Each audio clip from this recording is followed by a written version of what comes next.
China's financial structure differs sharply from the classical free market models of the West. In this system, market dynamics are not completely ignored. However, the market is not an autonomous mechanism acting on its own. Instead, it operates as a tool within boundaries drawn by the state. When prices and investments are formed, the final word is not spoken by the invisible hand, but by the state's long-term strategic objectives. At the center of the system lies not individual profit maximization, but national development and strategic goals. Money is not merely a medium of exchange used for personal or corporate enrichment. Rather, it is a resource deliberately directed to strengthen the country's technological independence, infrastructure, and global competitiveness. For this reason, banks and financial institutions do not allocate funds to projects promising the highest short-term profits, but to sectors that best serve the state's 2030 or 2050 vision. In short, in China, finance is not the master of the economy. It is a disciplined civil servant in the state's process of building national power. Within China's financial system, banks are not simply profit-driven commercial entities. They function as strategic implementation centers that bring the state's economic vision to life.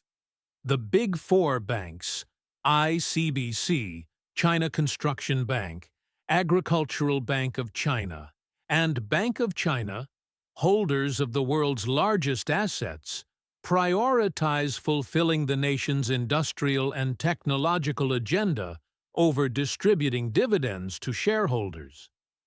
Credit flows in this system are not directed toward risky ventures promising high interest returns or toward consumer excess. Instead, they are channeled into strategic sectors prioritized by the state.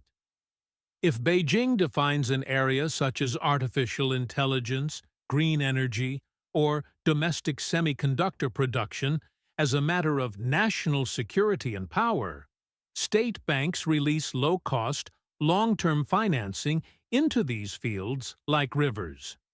As a result, financial success in China is not measured by a bank's year-end profit figures, but by its contribution to the country's technological and industrial independence. Money finds its direction not through the random winds of the market, but through the state's long-term compass. China's state-backed digital currency, the Digital Yuan, is reshaping the financial system to meet the requirements of the digital age. Unlike cryptocurrencies, this system is fully centralized and issued directly by the People's Bank of China. This allows the state to monitor where, when, and for what purpose every single unit of money is spent, providing complete transparency and control over monetary flows. The core motivation behind the digital yuan is not merely technological innovation. Through this initiative, China seeks to achieve two strategic objectives: reducing dependency, minimizing reliance on both domestic financial intermediaries and the U.S. dollar, which dominates global trade.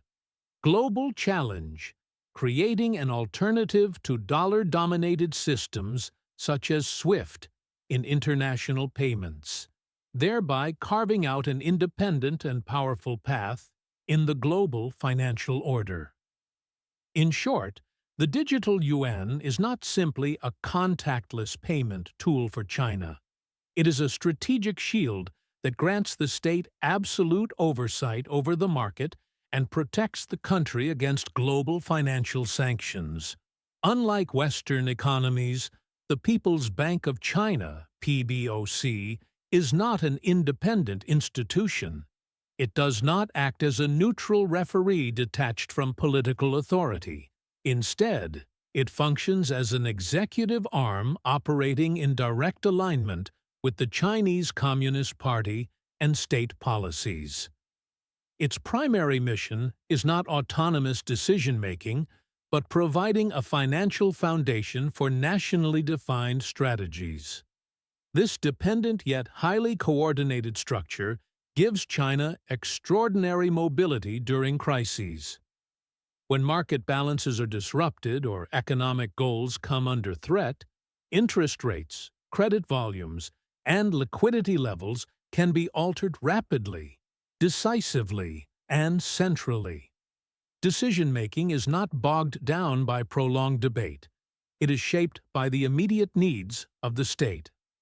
The ultimate goal is not for the market to find its own natural equilibrium, but to preserve state stability and economic security. For China, the central bank is not an observer of economic fluctuations. It is the most powerful rudder used to keep the ship on course in stormy seas.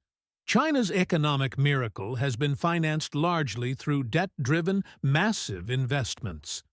For decades, the country sustained growth by building roads, bridges, and entire megacities.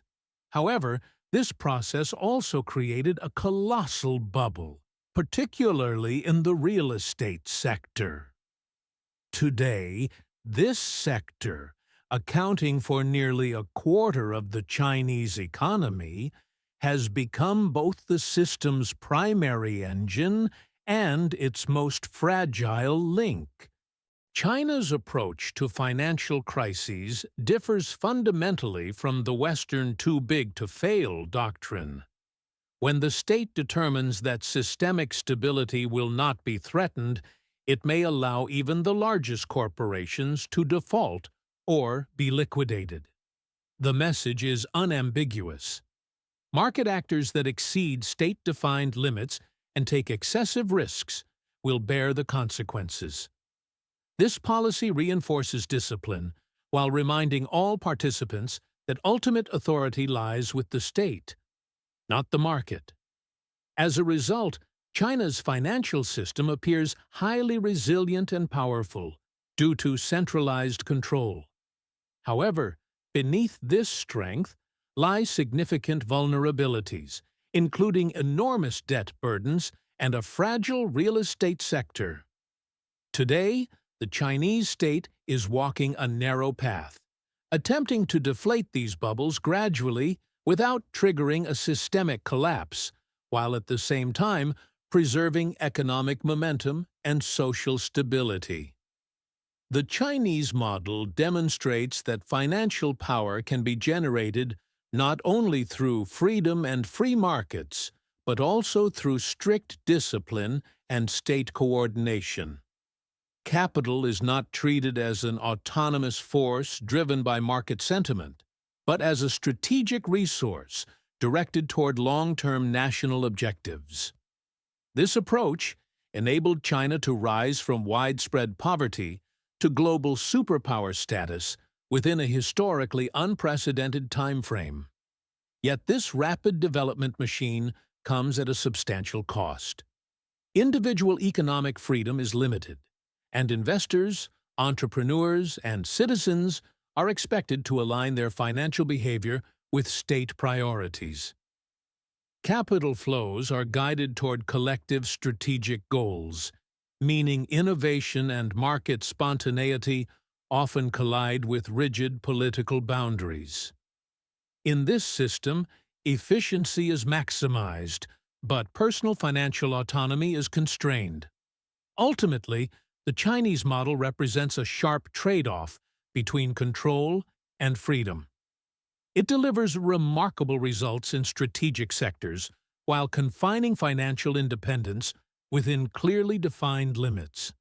Unlike the Western system, where money operates as a freely moving unit of value, China has transformed capital into a strategic instrument firmly held by the state.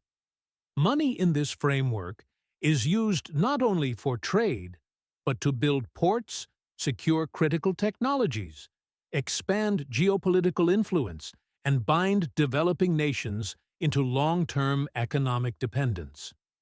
Through state banks, digital currency initiatives, and strategic investments, China is constructing an alternative pole to the dollar-dominated global order. In this sense, money is no longer merely economic. It is geopolitical power itself.